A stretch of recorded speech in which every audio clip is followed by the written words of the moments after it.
Please, আমি কোনো কথা শুনতে চাই না। কালকের মধ্যে আপনি আমার বাসা ছেড়ে চলে যাবেন। আঙ্কেল, আমি বাড়ি থেকে বের করে দিচ্ছেন, আমার দোষ কি? মারে, আমি একটা আনমেরিড মেয়েকে ভাড়াটে হিসাবে রাখবো না।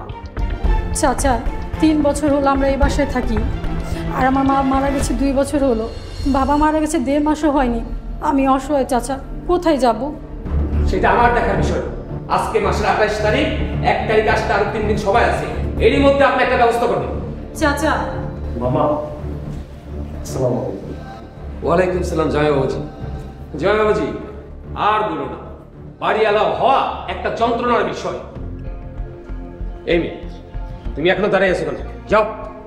মামা, যদি কিছু মনে না করেন, একটা কথা কইতে চাইছিলাম। কি কথা বাবা, বলো। মামা, উনি কি মানুষ হিসেবে খারাপ? জামাই বাবু, ওর বাবা মা খুবই ভালো মানুষ ছিল, ও একটা ভালো মেয়ে, কিন্তু বাবা একটা মেয়েকে বাসা বাড়িতে রাখাটা ঠিক হবে না বাবা। চাচা, আমার জন্য আপনি কখনো বিব্রত হবেন না, কথা দিচ্ছি।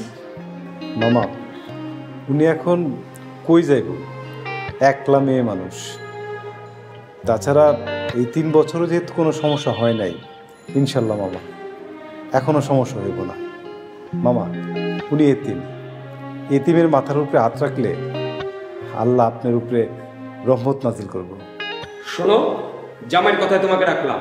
জামাই একটা আল্লাহ মানুষ, জামার ইজ্জত যেন থাকে।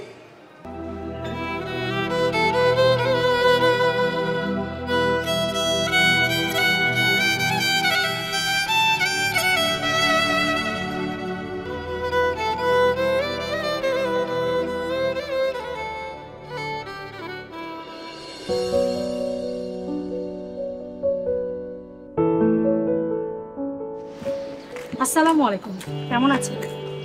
ওয়ালাইকুম আসসালাম। আল্লাহর রহমত, আলহামদুলিল্লাহ আমি ভালো আছি। আর নামাজ যাইতেছি, আসি। আমিন সাহেব, একটু কথা ছিল, 2 মিনিট। জি বলেন। আমিন সাহেব, আমি আজ জানতে পেরেছি আপনি রাবিয়ার স্বামী, এটা কি ঠিক? জি, আপনি সত্য কথা বলেছেন। তাই তাই তো বলি, এনামুল আঙ্কেল আপনার কথা রাজি হয়ে গেল কেন?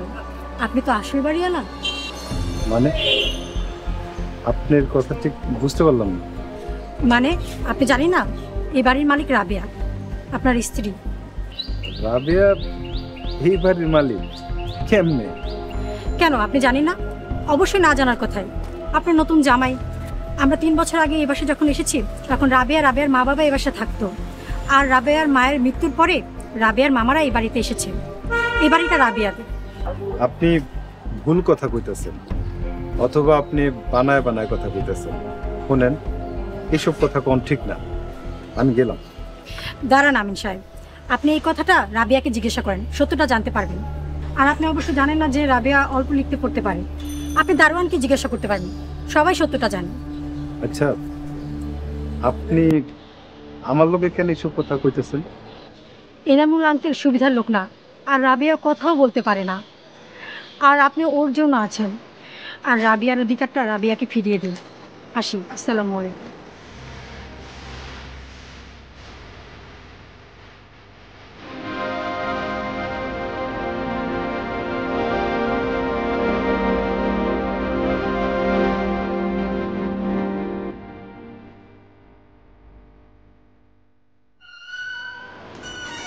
আসসালামু আলাইকুম। ওয়ালাইকুম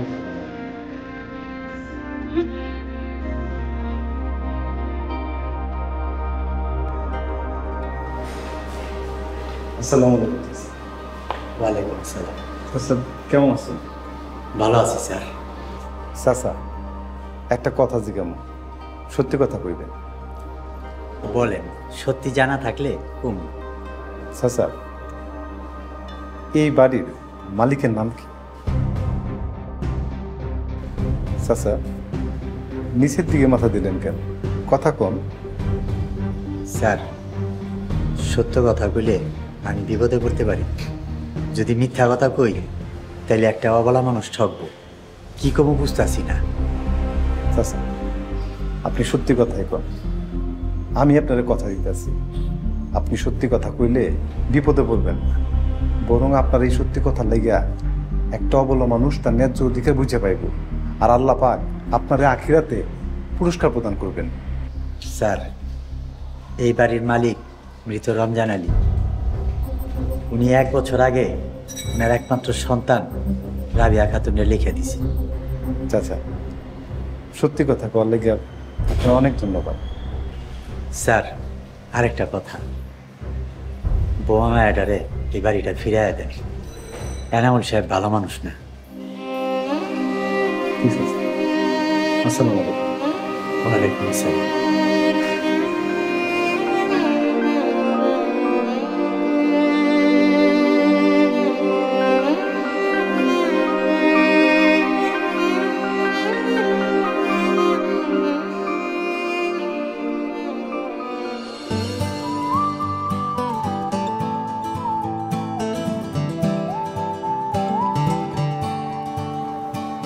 আসসালামু আলাইকুম।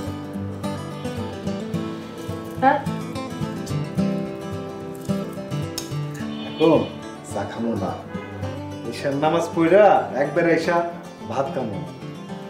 আচ্ছা রাবিয়া, তোমার সম্পর্কে একটা কথা শুনলাম, তুমি নাকি লিখতে পড়তে পারো।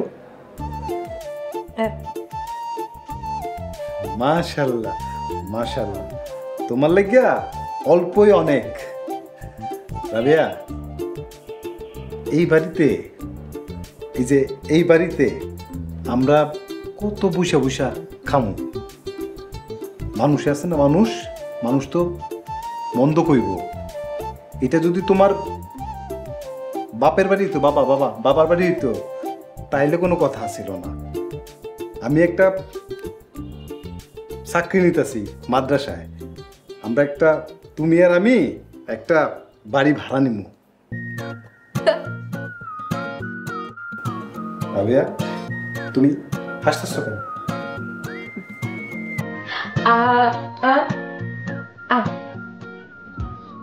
বুঝতেছি না।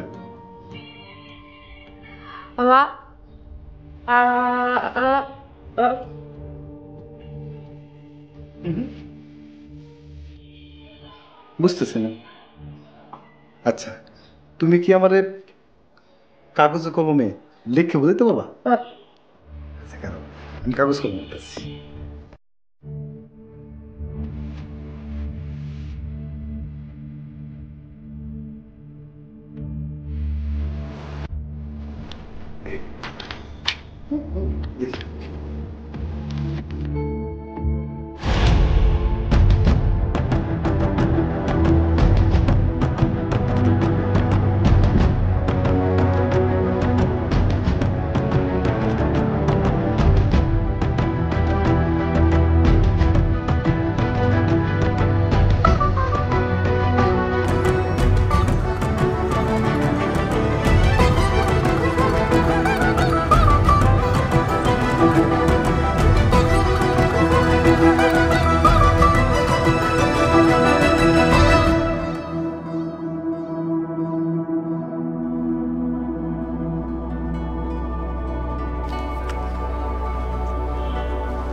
ওয়ালাইকুম আসসালাম।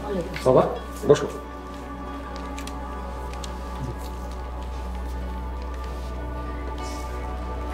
বাবা, তুমি কি নামাজে যাচ্ছ? জি মামা, নামাজে যাইতেছি। আপনিও চলেন। মামা, 24 ঘন্টার মধ্যে আমরা খাই দাই কাজকর্ম করি, অথচ আল্লাহ পাক রাব্বুল আলামিন মাত্র 5 ওয়াক্ত নামাজ নির্ধারণ করে দিয়েছেন। আমরা সেটাই পালন করি না। নামাজ মানুষকে সত্যবাদী করে, সৎ পথে পরিচালনা করে, মানুষকে পবিত্র করে। বাবা, আমি সবসময় সত্য কথা বলি, সৎ থাকার চেষ্টা করি। সাথী, জামাইকে চা দিয়েছো? আমিন, বাবা তুমি এখনো চা খাও নাই? আরে আমি তো তিথিকে বলছিলাম চা দিতে, ও মনে ভুলেই গেছে। আচ্ছা দিচ্ছি আমি। না মামা, আমি চা খাবো না। মামা, আপনাকে একটা কথা জিজ্ঞাসা করি। করো। এই যে এত বড় একটা বাড়ি, আচ্ছা মামা, এই বাড়ি থেকে প্রতি মাসে কত টাকা ভাড়া আসে? কেন বাবা, হঠাৎ এই প্রশ্ন? রাবিয়া কি তোমার কিছু কইছে? রাবিয়া কেমনে কইব? রাবিয়া তো কথাই কইতে পারে না। আমি চিন্তা করছি আমি আর গ্রামে যাবো না, এখানে একটা মাদ্রাসায় চাকরি নিতেছি। আচ্ছা মামা, আপনার এই বাড়িতে একটা ফ্ল্যাট নিলে কত টাকা ভাড়া দিতে হইব? আরে পাগল, তোমরা আমার বাড়িতে থাকবা, ভাড়া নেবো কেন? রাবে আমার একমাত্র ভাগ্নি, ও আমার বাড়িতে থাকবো।